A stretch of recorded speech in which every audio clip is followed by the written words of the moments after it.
Hey everyone, it's Rihanna and welcome back to another video. So today I'm going to be doing my March What I've Watched video. There have been some pretty big movies come out this month, so let's talk about them. I mean, I was talking about movies, but the first thing I watched in May was the TV show The Rain, which is a Netflix original. This is a Danish sci-fi futuristic post-apocalyptic TV show. It's about these two siblings, Simone and Rasmus, who have been kept in a bunker for 6 years when their father tells them to go in there because of a mass breakout of rain that kills people. It sounds really stupid when you say it like that, but trust me, it's pretty cool, pretty good. And basically 6 years of being in this bunker, when they finally manage to get out, they are introduced to a world that they do not know.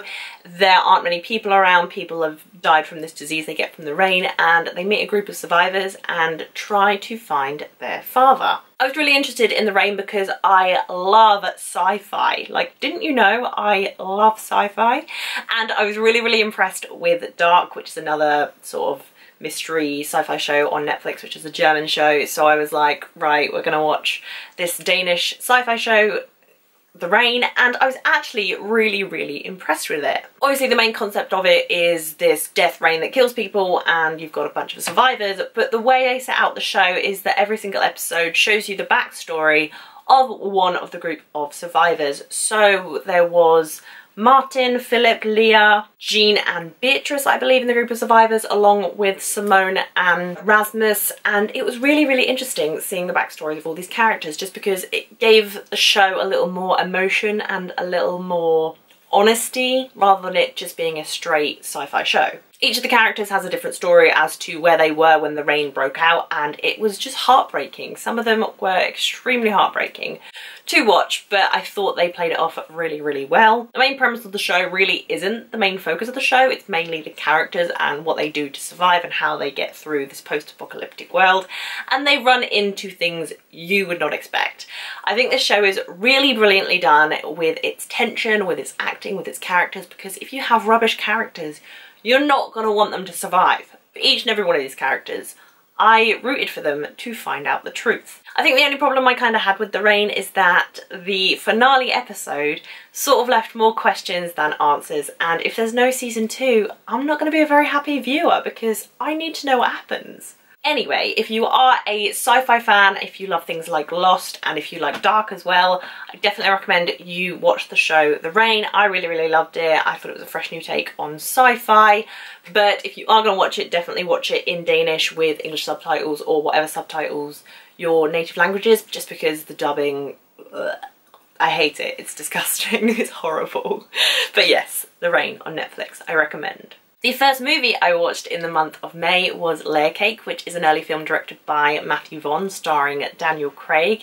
And it's basically about this guy going about his life, and he kind of wants to get out of the drug trade of England, and doesn't really go to plan. Because this was very early in the month that I watched this film, it's very shady in the back of my mind. I can't really remember the events of it. I remember not enjoying it as much as Matthew Vaughn's more recent films like Stardust, Kick-Ass, Kingsman. I think because it was one of his first films, he was still trying to find his flair as a film director.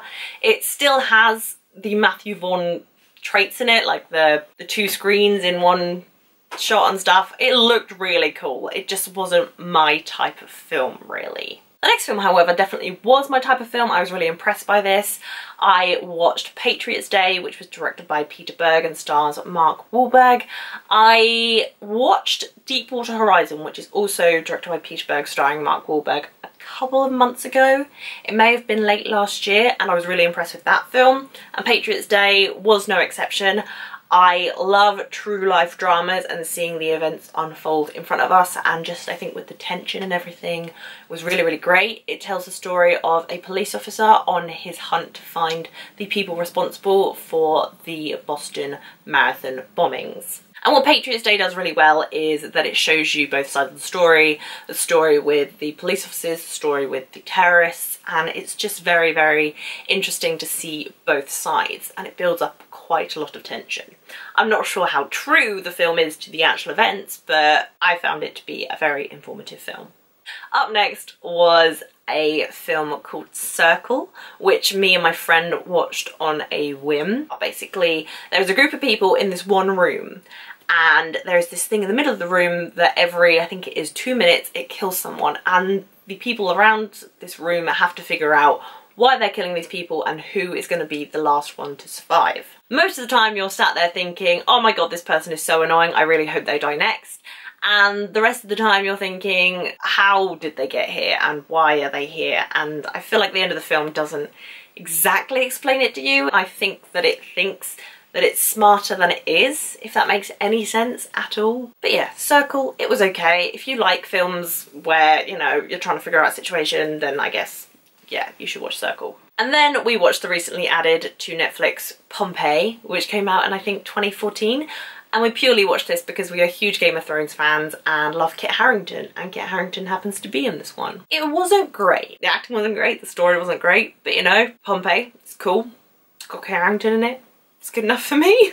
Up next, TV-wise, I started rewatching Brooklyn Nine-Nine, which I love that show so much. When Fox announced that they were going to cancel it, there was like mass outbreak of hysteria and rage. Luckily, it's been picked up by NBC, the gods of TV, a sitcom show about the cops of the 9 precinct in Brooklyn, New York. It stars Andy Samberg as Jake Peralta, who's quite immature, and it's just such a fun group of characters to work with. I love The Office US and Parks and Rec, and the show is quite similar to that, I think. So yeah, if you like those two, definitely watch Brooklyn Nine-Nine if you haven't already, because you may have been living under a rock. Two other films that are on UK Netflix are Whiskey Tango Foxtrot and The Rewrite. First of all, I want to talk about Whiskey Tango Foxtrot, which stars Tina Fey, Margot Robbie and Martin Freeman. It's about this woman who works for a news company and she's getting bored of her job. She wants to try something new. So she is flown out to Afghanistan to cover the news in a war zone. I kind of liked the humour in Whiskey Tango Foxtrot. I'm a huge Tina Fey fan, I thought she was great, but this film seemed to drag and drag and drag and seemed ultimately not to have a significant meaning, I suppose.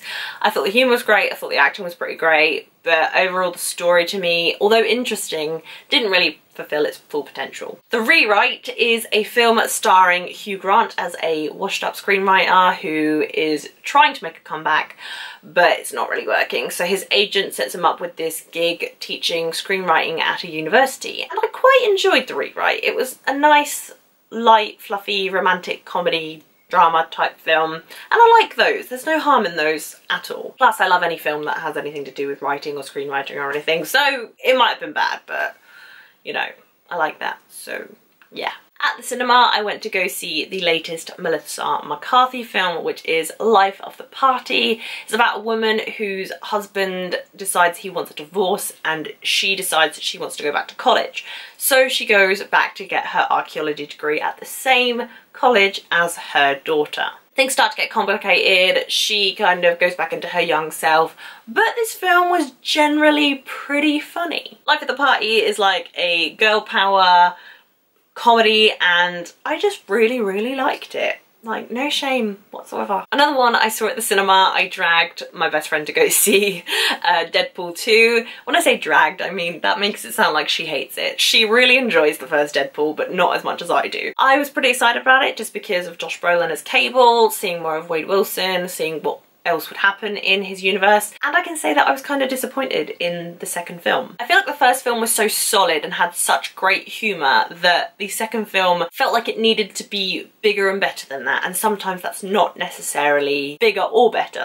I felt like this one didn't flow as well, and there are quite a few clunky scenes added here and there, which didn't really make sense to me. I didn't know why they were there in the first place, but you know. The scene I really loved in Deadpool 2 though was introducing the X-Force. I thought that scene was hilarious, so well executed, it was just great. Josh Brolin as Cable was great, obviously Ryan Reynolds as Deadpool, great as always, but the star of the show is Zazie Beetz as Domino. She is everything. I loved her character so much. Funnily enough, on the same day in a row, I watched two Will Ferrell movies. Two very different Will Ferrell movies, but still two Will Ferrell movies. The first one is The Other Guys, which tells the story of Will Ferrell and Mark Wahlberg's characters. I don't know what they were called, and they are basically on the desk jobs of the police force. But when the top-notch policemen, I think they die actually, these two guys feel like it is their duty to step up and to solve this major case. And I also thought this film would be funnier than it was. I found a few bits funny,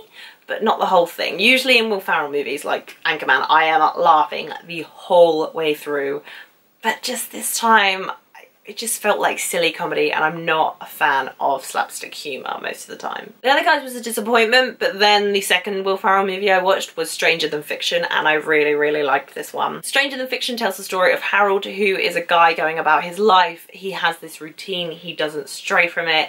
He is living an awful life, really, but one day he wakes up and starts hearing this voice in his head that is narrating his life. And he goes to see a psychiatrist about it and a literature professor about it, and they're trying to figure out who the person in his head is. And it's actually this author who is writing about Harold's life and changing things.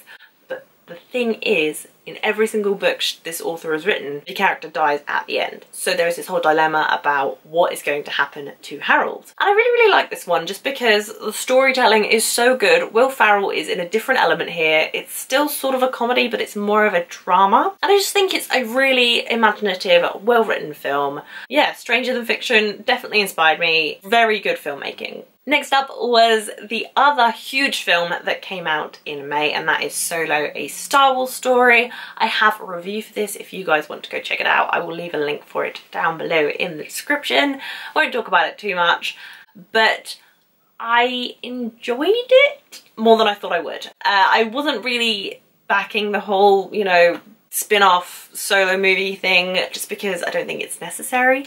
I did enjoy Solo for what it was. I thought Alden Ehrenreich was really, really good as Han Solo. I love seeing how Han has formed his relationship with Chewie and his friendship with Lando Calrissian, who is played by Donald Glover, who is everything. Does a lot of world building, has a lot of new creature designs, and sort of, a little bit, adds to the Han Solo character. Like, now we know what a Kessel Run is. So I'm pretty happy about that. And the last film I want to talk about that I watched in May is My Best Friend's Wedding, which stars Julia Roberts. It's about this woman named Julianne whose best friend Michael, she hasn't seen in a while, is getting married. And Julianne and Michael have had this on-off relationship for 9 years, and she thinks, oh my god, I have ruined everything and I should be with Michael. I need to go and break up this wedding. And in the process of breaking up this wedding, she finds out that his new fiancée Kimmy is actually really lovely and they are meant to be together, just her stubbornness and her competitive side will not let her let this go. And it's a pretty funny movie and it's a pretty heartfelt movie, and I just really, really overall enjoyed it. I love a bit of 90s Julia Roberts, like, you can't really go wrong. It's one of those rom-coms I'm probably going to go back to a few times if I'm ever in a terrible mood or having a bad day. So there you have it, guys. That was everything I watched in the month of May. I feel like it was a very, very long descriptive list, but there you go. Let me know down below in the comments what you guys have been watching. I would love to know. And of course, if you like this video, please be sure to give it a thumbs up, and if you haven't already, please subscribe to my channel. I'll be doing lots more videos for you guys very, very soon. All my social media links are down below in the description if you want to come follow me. I'm at rhiannatoria on everything. And thank you guys so much for watching. I'll see you very soon. Bye!